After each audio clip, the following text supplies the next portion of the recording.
US investment green card. $800,000 must have legally documented money. Exit period after 3 years. Shuda LP 6302946180.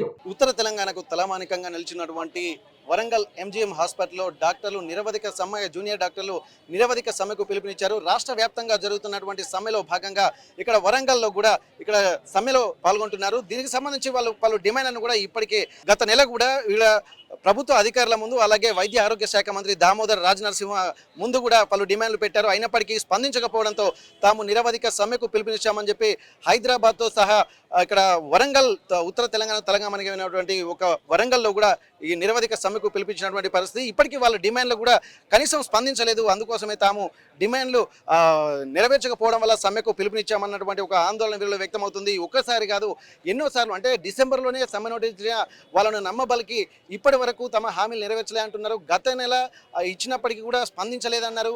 ఈ నెల 18వ తారీఖున కూడా వీళ్ళు సమ్మెకు అంటే పలు డిమాండ్లు పెట్టినప్పటికీ కూడా సమ్మెకు నోటీసులు ఇచ్చినప్పటికీ కూడా స్పందించకపోవడానికి చివరికి విధిలేని పరిస్థితిలో తాము సమ్మెకు వచ్చినటువంటి అవసరం ఉందని చెప్పి చెప్తున్నటువంటి పరిస్థితి. ప్రస్తుతానికి జూనియర్ డాక్టర్లు మనతో ఉన్నారు. అసలు వాళ్ళ సమస్యలు ఏంటి, ఏ సమస్యల మీద వీళ్ళు సమ్మెకు నిలబడ్డారు, అధికారులకు ఉన్నతాధికారులకు అలాగే ప్రభుత్వ పెద్దలకు ఎలాంటి డిమాండ్లు వాళ్ళ ముందుంచారో మనం కనుక్కుందాము. చెప్పండి సార్, మీ పేరేంటి, అసలు మీరు సమ్మెకు దిగడానికి ఏ అంశాలను మీరు ప్రభుత్వం ముందుంచారు? నా పేరు సుమంత్ వడ్ల. నేను ఇక్కడ కాకతీయ మెడికల్ కాలేజ్లో సెకండ్ ఇయర్ ఎంబీబీఎస్ చదువుతున్నాను. ఇక్కడ స్ట్రైక్ దిగడానికి మాకు ముఖ్యంగా 8 డిమాండ్స్ ఉన్నాయి. మొదటిది ఇక్కడ గ్రీన్ ఛానల్ ఆఫ్ స్టైఫెన్స్ అనేటివి రెగ్యులర్గా పడుతూ ఉండాలి. చాలామందికి ఇక్కడున్న పీజీస్ అయినా ఇంటర్న్స్ అయినా వాళ్ళు ఆ స్టైఫెన్స్ మీదే ఆధారపడి బతుకుతూ ఉంటారు. ఇప్పుడు అక్కడ స్టైఫెన్స్ అనేటివి రెగ్యులర్గా పడకపోయి ఉంటే వాళ్ళకి బతకడం అనేది చాలా కష్టం అవుతుంది. మళ్ళీ వాళ్ళ డ్యూటీస్ కూడా హెవీగా ఉంటాయి. సెకండ్ థింగ్ ఏంటి అంటే ముఖ్యంగా ఇది మాకు చాలా ముఖ్యం ఏంటంటే కాకతీయ మెడికల్ కాలేజ్ రోడ్లు అనేది ఈరోజు నిన్న వచ్చిన ఇష్యూ కాదు. ఇది ఎన్నో సంవత్సరాల నుంచి నడుస్తున్న ఇష్యూ. ఎన్ని సంవత్సరాల నుంచి ఎన్నిసార్లు చెప్పినా కానీ ఎవ్వరు రెస్పాండ్ అవ్వట్లేదు. ఇప్పుడు మీరు మిగతా ఐఐటీస్ ఎన్ఐటీస్ కానీ వేరే సెంట్రల్ గవర్నమెంట్ ఇన్స్టిట్యూట్స్ చూస్తే అవి ఎంత బాగుంటాయి అంటే చాలా బాగుంటాయి. వాటికి కంపారిజన్లో కూడా మన ఇన్ఫ్రాస్ట్రక్చర్ ఉండదు. కాకతీయ మెడికల్ కాలేజ్ అనేది ఒక మెడికల్ కాలేజే కదా. కాకతీయ మెడికల్ కాలేజ్ అనేది ఒక మారుమూల కాలేజ్ ఏం కాదు. తెలంగాణ స్టేట్లోనే 3వ స్థానంలో ఉంటుంది. అలాంటిది 3వ స్థానంలో ఉన్న కాలేజ్ రోడ్సే ఇలా పరిస్థితి ఇలా ఉందంటే మరి మిగతా కాలేజ్ సంగతి ఏంటి?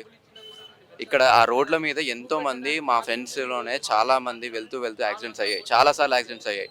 ఈ ఇష్యూ గురించి ఎన్నిసార్లు చెప్పినా రేస్ చేసినా కానీ చేస్తామే అంటున్నారు కానీ ఎప్పుడు కూడా కరెక్ట్గా చేయలేదు. ఇక్కడ మా కాకతీయ మెడికల్ కాలేజ్లో వచ్చిన వాళ్ళు కూడా అందరు డాక్టర్సే కదా, చదువుకుని వచ్చిన వాళ్ళే కదా. ఐఐటీస్ ఎన్ఐటీస్లో ఉన్న వాళ్ళే చదువుకొని వచ్చినట్టు కాదు కదా. ఇక్కడ ఉన్న వాళ్ళందరూ డాక్టర్సే. ఇక్కడ ఉన్న వాళ్ళందరూ కూడా పేషెంట్స్ని ట్రీట్ చేయడానికి వచ్చిన వాళ్ళు.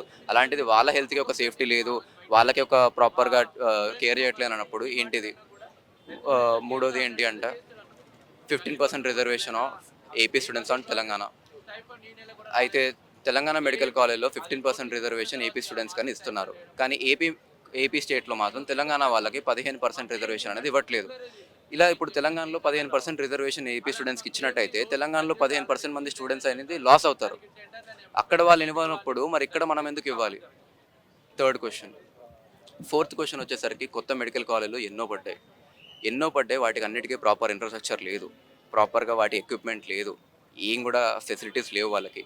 అయినా కానీ ఆ మెడికల్ కాలేజ్ రన్ అవుతున్నాయి. వాళ్ళకు కూడా ఫెసిలిటీస్ అనేది ప్రాపర్గా ప్రొవైడ్ చేయాలి. ఇంకొక ప్రాపర్గా ఇప్పుడు రాష్ట్ర వ్యాప్తంగా ఉన్నటువంటి డిమాండ్లు ఏంటి? ఇప్పుడు మనకు కాకతీయ మెడికల్ కాలేజీకి సంబంధించినటువంటి డిమాండ్లు ఏంటి?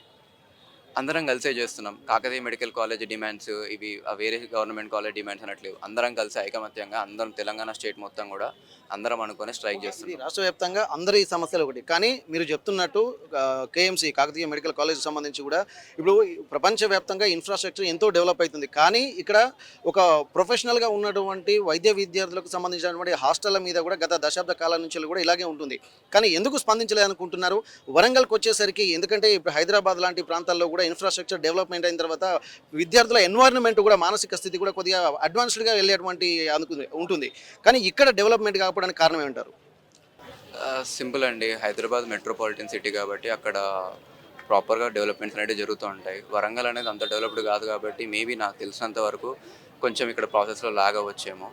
నాకు అంత ప్రాపర్గా ఐడియా లేదు దాని మీద. బట్ మాకైతే ఇష్యూస్ ఉన్నాయి. మేము ఇష్యూస్ గురించి మాట్లాడుతున్నాం. Thank you. అయితే ఇక్కడ మనం చూస్తున్నాము వీళ్ళ డిమాండ్లు కూడా ముఖ్యంగా 8 డిమాండ్లు వీళ్ళు పరిగణలోకి తీసుకున్నారు. ఆ 8 డిమాండ్లలో ముఖ్యంగా వీళ్ళకి ఒక గ్రీన్ ఛానల్ ఏర్పాటు చేసి గౌరవ వేతనంగా స్టైఫండ్ ఏర్పాటు చేయాలని ఒక ప్రధాన సమస్యగా వీళ్ళు తీసుకున్నటువంటి పరిస్థితి. తర్వాత మనం ఒక్కసారి కనుక చూసినట్టయితే ఇక్కడ మరికొంతమంది జూనియర్ డాక్టర్లు వారు ప్రాతినిధ్యం వహిస్తున్నారు. ఈ సమ్మెకు ఎట్లాంటి పరిస్థితులు ఉన్నాయి, అసలు ప్రభుత్వం నుంచి ఇప్పటి వరకు గతంలోనే నోటీసులు ఇచ్చినటువంటి సందర్భంగా ఈసారి స్పందించేటువంటి పరిస్థితి నెలకొందా లేదా, వాళ్ళకి అసలు ఆశలు ఉన్నాయా లేదా ఒకసారి వాళ్ళని అనుకుందాము. ఇప్పటి వరకు గత డిసెంబర్లో కూడా సమ్మె నోటీసులు ఇచ్చారు, తర్వాత ఈ నెల 18వ తారీఖు కూడా ఇచ్చారని చెప్పి, కానీ ప్రభుత్వం నుంచి స్పందన లేదని చెప్పి మీరు మళ్ళీ నిరవధిక సమ్మెకు దిగారు. అసలు స్పందిస్తారనేటువంటి అంచనాలు మీకున్నాయి? అసలు ఇవాళ మార్నింగే మేము ఒక నోటీస్ రిలీజ్ చేశారు finance department and health department నుంచి. ఏదైతే ఉందో 400 కోట్ల బడ్జెట్ హెల్త్ డిపార్ట్మెంట్స్కి రిలీజ్ చేశామని. అది కాదు మా మెయిన్ సమస్య, అది మా ప్రాసెస్. వాటి స్టైఫండ్స్ అనేది ఇప్పుడు మేము 6 స్టేజ్లు దాటాలి. మా హెచ్ఓడి నుంచి, మా ప్రిన్సిపాల్ నుంచి డిఎంఈ నుంచి పీఓ ఆఫీస్ నుంచి ఫైనాన్స్ డిపార్ట్మెంట్, ఈ ప్రతి దగ్గరికి మీ జూడా సభ్యులే వెళ్ళాలి, క్లియర్ చేయించుకోవాలి. మేము అడిగేది గ్రీన్ ఛానల్లో ఓన్లీ మా హెచ్ఓడి నుంచి మా అటెండెన్స్ వస్తే డిఎంఈ రిలీజ్ చేయాలి. ఈ మనీ తీసుకెళ్ళి అక్కడ పెట్టి మా స్టైఫండ్ ఇవ్వమని ఒక జీవో రిలీజ్ చేయమని అడుగుతున్నాం. కానీ వాళ్ళు అలా జీవో రిలీజ్ చేయకుండా మాదే తప్పు అయినట్టు మేము 400 కోట్ల బడ్జెట్ రిలీజ్ చేశాం, అయినా కూడా వీళ్ళు సమ్మె విరమించట్లేదని చెప్తున్నారు. అది మా మెయిన్ సమస్యను డైవర్ట్ చేయడానికి మాత్రమే ఆ 400 కోట్లు రిలీజ్ చేయని చెప్తున్నారు. ఓకే, ఇప్పటికీ చూసినట్టయితే ఇప్పుడు రైతులకు కానీ డైరెక్ట్ వాళ్ళ అకౌంట్లో డబ్బులు పడుతున్నాయి, మిగిలిన వాళ్ళకి కూడా ఇప్పుడు పెన్షన్లు కూడా డైరెక్ట్ అకౌంట్లో పడుతున్నాయి. మరి ఈ 6 స్టేజెస్ దాటాల్సినటువంటి అవసరం ఎందుకు వచ్చింది అనుకుంటున్నారు మీరు? మాకు ముందు నుంచి ఇదే ఉంది, ఇది ఇప్పుడు స్టార్ట్ అయింది కాదు. మా ప్రీవియస్ సీనియర్స్ కూడా ఇదే ఇబ్బందులు పడ్డారు. ఒక్కొక్కసారి 6 నెలలు పట్టే టైం నుంచి 3 నెలలకు వచ్చాము. మేము దాన్ని రెగ్యులరైజేషన్ కోరుకుంటున్నాం. ఇప్పుడు మేము పీజీ ఏజ్లో మాది మినిమం 27 ఇయర్స్ ఉంటాయి. అందరూ డిపెండ్ అయ్యే ఫ్యామిలీలు కాదు, మా మీద డిపెండ్ అయ్యే బతికే ఫ్యామిలీస్ మావి. సో మాకు ఈ గ్రీన్ ఛానల్ అనేది ఇంపార్టెంట్. మా హెల్త్ డిపార్ట్మెంట్కి ఓన్లీ 5.2 బడ్జెట్ కేటాయిస్తున్నారు. వేరే కేరళలో అయితే 7%, ఉత్తరప్రదేశ్లో 7.8%. ఇంత పర్సెంటేజ్ ఆఫ్ బడ్జెట్ హెల్త్కి పెడుతుంటాం. మన దగ్గర మాత్రం 4.7, 4.2 ఇవి మాత్రమే పర్సెంటేజ్ ఉంది మన హెల్త్. ఓకే, ప్రతిసారి జూనియర్ డాక్టర్లు ప్రతి 2-3 ఏళ్ళకోసారి నిరసన చేసేటువంటి పరిస్థితులే కనిపిస్తున్నాయి. ఇప్పటి వరకు చూసినట్లయితే డైరెక్టర్ ఆఫ్ మెడికల్ ఎడ్యుకేషన్ నుండి కూడా అంటే ఈ సమస్యలు వీళ్ళకు తెలిసి కూడా ఎందుకు స్పందించలే అనుకుంటున్నారు? వాళ్ళకు ఉండాల్సినటువంటి, ఎందుకంటే కింది స్థాయి వ్యవస్థ కూడా ప్రాపర్గా పనిచేయాలంటే వాళ్ళు కూడా they have to take the decision. కానీ ఎందుకు ఈ డెసిషన్ తీసుకోవాలి అనుకుంటున్నారు మీరు? ఆ డిసిషన్స్ అంటే మెయిన్ బడ్జెట్ మన హెల్త్ బడ్జెట్లోనే చాలా తక్కువ బడ్జెట్ మనం కేటాయించుకుంటున్నాం. ఏ రాష్ట్రానికైనా ఏ దేశానికైనా రెండో ప్రాధాన్యత హెల్త్. ఫస్ట్ ఎడ్యుకేషన్ అయితే రెండోది హెల్త్. ఈ హెల్త్లో మిగతా కంట్రీస్ పెట్టినంత బడ్జెట్ మన కంట్రీస్లో పెట్టట్లేదు. మనది ఓన్లీ 4.2 బడ్జెట్ ఆఫ్ హెల్త్. అదే కేరళ తీసుకుంటే 6.8 అట్లా బడ్జెట్ పెడుతున్నారు. ఆ బడ్జెట్లో మాకు ఇన్ఫ్రాస్ట్రక్చర్ ఏ నుంచి తీసుకొస్తారు?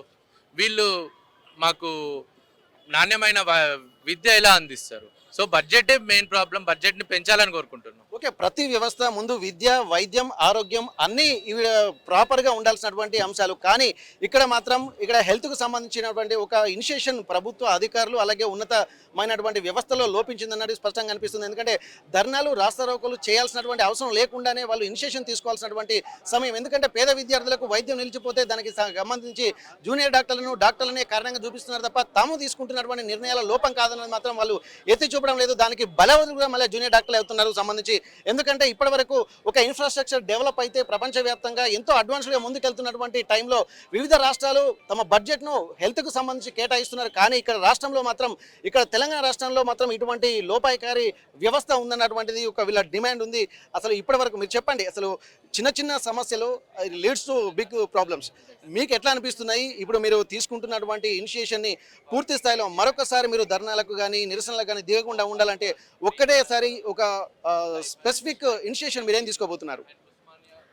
మేము అధికారంలో లేమండి ఇనిషియేషన్ తీసుకోవడానికి. మేము ప్రాబ్లమ్స్ ఐడెంటిఫై చేసి అందరికీ అవేర్నెస్ వచ్చేలాగా చేయగలుగుతాం. ఇక్కడ ఈ న్యూస్ చూసే వాళ్ళందరికీ ఒక హాస్పిటల్ ఎలా రన్ అవుతుంది, ఒక డాక్టర్ అవ్వాలి అంటే ఏం కష్టం ఉంటుంది, ఒక పేషెంట్ ఈ డిసీజ్తో వస్తే ట్రీట్ చేయాలంటే ఏం కష్టం ఉంటుంది, ఇది ఎందుకు కావట్లేదని మేము ఎక్స్ప్లెయిన్ చేయగలుగుతాం. ఇవన్నీ విని ప్రభుత్వమే దానికి ఒక సొల్యూషన్ తీసుకురావాలి. సార్ అన్నట్లు బడ్జెట్ పెరిగితే అన్నీ పెరుగుతాయండి. We have the best doctors of Hanamkonda working in KMC as professors. But why sometimes best treatment is not available because there are no best facilities. అది ఐడెంటిఫై చేసుకోవాలి మనం ఇక్కడ. ఇప్పుడు కార్డియాలజిస్ట్ కావాలండి, 70 ఏళ్ళ ముస్లాం ఉంది మా వార్డులో, ఆమెకు రేపు మేము ఆపరేషన్ చేయాలి. మత్తు ఇచ్చాక కొలాప్స్ అయితే ఎవరికి బాధ్యత? మీరు హార్ట్ స్కానింగ్ ఎందుకు చేసుకోలేదు అంటారు. మరి హార్ట్ స్కానింగ్ చేసే డాక్టర్లకి ఎందుకు ఉద్యోగాలు ఇవ్వట్లేదు? ఇవన్నీ మా secondary concerns. To be honest, మేము ఆ స్టూడెంట్స్ మా ప్రైమరీ కన్సర్న్స్ ఏంటంటే ఉస్మానియా హాస్పిటల్ కొత్తది కట్టాలి. ఏవి ప్రైమరీ సెకండరీ అని కాదు, బట్ దీని మీద మాకు పోరాడే హక్కు ఎక్కువ ఉంది. వాటి మీద పోరాడే హక్కు మా ప్రొఫెసర్స్ ప్రజలు అందరికీ ఉంటుంది. బట్ గ్రౌండ్ స్టాండ్లో మీవైతే ప్రాబ్లమ్స్ ఉంటాయని అంటున్నారు కదా, పేషెంట్కి ట్రీట్మెంట్ అందకపోవడానికి ఇన్వెస్టిగేషన్స్ అంటే మెషిన్లు ఏవైతే బ్లడ్ టెస్ట్లు చేస్తాయో అవి కరెక్ట్గా ఉండవు. పని చేయకపోతే నెలల కొద్దీ ఒక్కొక్కసారి పనిచేయవు. ప్లెయిన్ సిబిపి కూడా పనిచేయదు ఒక్కొక్కసారి. మీ దగ్గర ఇప్పుడు హనుమకొండ ప్లస్ వరంగల్ ఈ ప్రాంతంలో ఎంజిఎం అనేది ఒక స్పెసిఫిక్గా ఒక క్రెడిబిలిటీ ఉన్నటువంటి హాస్పిటల్. వీళ్ళు ప్రతిసారి చెప్తున్నారు అన్నీ మేము హాస్పిటల్లోనే మాకు అన్ని ఫెసిలిటీస్ ఉన్నాయి, మల్టీ స్పెషాలిటీ హాస్పిటల్కి ఏమాత్రం తీసిపోయిన విధంగా అన్ని ఎక్విప్మెంట్స్ మా దగ్గర ఉన్నాయని చెప్పి అంటున్నారు. ఇక్కడ పరిస్థితి చూసినట్టయితే నిజంగా అందులో నిజమైనటువంటి ఎక్విప్మెంట్స్ ఉన్నాయా? అసలు దాని రిక్వైర్మెంట్ ఎంత లోపం ఉంది మన దగ్గర? ఎక్విప్మెంట్ అంటే మనకి ల్యాబ్ 2 వరకు ఉంటుందండి. 2 వరకు ల్యాబ్ క్లోజ్ అవుతుంది. ల్యాబ్ క్లోజ్ అవ్వడం అనేది మనం అక్కడ ప్రాక్టికల్ ప్రాబ్లం ఏంటో అర్థం చేసుకోవాలి. మార్నింగ్ 9 o'clockకి ల్యాబ్ ఓపెన్ అవుతుంది. ల్యాబ్ అంటే బ్లడ్ టెస్ట్లు, యూరిన్ టెస్ట్, శాంపుల్స్ ఇవన్నీ తీసుకునే వాళ్ళు ఉంటారు. 2కి ల్యాబ్ క్లోజ్ అంటారు. 2 నుంచి నెక్స్ట్ డే మార్నింగ్ 9 దాకా పేషెంట్స్ వెయిట్ చేయాలి. ఎవరికో యాక్సిడెంట్ అయ్యి వస్తారు, వాళ్ళకి 2-3 టెస్ట్లు అవుతాయి ఎమర్జెన్సీలో. మిగతా టెస్ట్లు కూడా అవైలబిలిటీ ఉండాలి. నంబర్ ఆఫ్ డాక్టర్స్ అనేటివి పెరగాలి. ఇప్పుడు మాక్సిమం ఆర్టీఏ కేసులు వస్తాయి, పాయిజన్ కేసులు వస్తాయి. ఆర్టీఏ కేసు ఎవరికి ఏ ముక్కలు ఎరిగిపోయినాయో తెలియదు, లోపల ఏ ఆర్గన్స్ షాటర్ అయిపోయినాయో తెలియదు. వీటికి కావాలి అంటే సిటీ ఎంఆర్ఐ ఉండాలి. ఎంఆర్ఐ ఈ ఇయర్ వచ్చిందండి ఎంజిఎంలో, ఎన్నో సంవత్సరాలు బట్టి ఎంఆర్ఐ లేదు. సో ఇట్లా త్రూ అవుట్ 24 hours డాక్టర్స్ ఉంటున్నాం. మాతో పాటు ల్యాబ్స్ ఉండాలి, ఇన్వెస్టిగేషన్స్ ఉండాలి. మేము ఒక్కరం ఉంటే వైద్యం చేయలేము. 24 hours డ్రగ్స్ ఉండాలి. ఇప్పుడు ఒక హార్ట్ అటాక్ పేషెంట్ వచ్చింది అనుకోండి, 3 shifts వాళ్ళు ఉండాలండి. దానికి గవర్నమెంట్ బడ్జెట్ అలొకేట్ చేయాలి, కొత్త వాళ్ళని రిక్రూట్ చేసుకోవాలి. ఉన్న వాళ్ళే చేయండి అంటే ఎట్లా చేస్తామండి? కావాల్సినంత మంది డాక్టర్లు లేరంటారా? డాక్టర్స్ ఉన్నారండి, డాక్టర్స్ ఉన్నారు చాలా మంది. We're 450 PGs, 250 interns. ఒక పేషెంట్ని ఒక ఇంటర్, 3 ఫస్ట్ ఇయర్ పీజీలు, 3 సెకండ్ ఇయర్ పీజీలు, 3 థర్డ్ ఇయర్ పీజీలు, 2 అసిస్టెంట్లు, ఒక అసోసియేట్, ఒక యూనిట్ హెడ్ చూస్తాం. డాక్టర్సే ఉన్నారు, సీట్లు పెంచుతున్నారు, డాక్టర్స్ ఉంటున్నారు. They are not having facility to treat the patient. Thank you. ఎందుకంటే ఇప్పుడు ఎప్పుడో ఎంతో ఒక గొప్పగా చెప్పుకునేటువంటి మన వరంగల్ ఎంజిఎంకి సంబంధించి కూడా ఇక్కడ ఫెసిలిటీస్ కూడా కొంత అంటే ఇన్ఫ్రాస్ట్రక్చర్ ఉండాల్సింది, కావాల్సినంత డెవలప్ కాలేదన్నటువంటి ఒక ఆందోళన వీళ్ళలో కనిపిస్తుంది. ఎందుకంటే ఇవన్నీ లేకపోవడం వల్ల తమపై ప్రెషర్ పడుతుంది. ఎవరైనా పేషెంట్లు వచ్చిన తర్వాత వాళ్ళకు ప్రాపర్ ట్రీట్మెంట్ చేయకపోవడం కూడా తమకు ఇబ్బందిగా గురి చేస్తుంది అన్నటువంటి ఒక ఆందోళన వ్యక్తం చేస్తున్నారు. రాష్ట్ర వ్యాప్తంగా మాత్రం 4,000 మంది జూనియర్ డాక్టర్లు సమ్మె చేస్తున్నటువంటి నేపథ్యంలో ఇక్కడ జనగామ మన ఇక్కడ వరంగల్ ఎంజిఎంలో కూడా 400 మందికి పైగా జూనియర్ డాక్టర్లు ఇక్కడ నిరసనకు దిగారు. దీనికి సంబంధించి కూడా ఇన్ఫ్రాస్ట్రక్చర్ డెవలప్ అయితే తమ సమస్యలు కూడా సగం ప్రాబ్లమ్ సాల్వ్ అవుతున్నాయని చెప్పి అంటున్నారు. ముఖ్యంగా పలు డిమాండ్లు వీళ్ళు ముందుంచారు. ఇక్కడ గ్రీన్ ఛానల్ ఏర్పాటు చేసి వీళ్ళకు సంబంధించి నేరుగా అక్కడ అకౌంట్లకు డబ్బులు జమ చేయాల్సినటువంటి ఒక అవసరం ఉంది, స్టైఫండ్ కేటాయించాలని.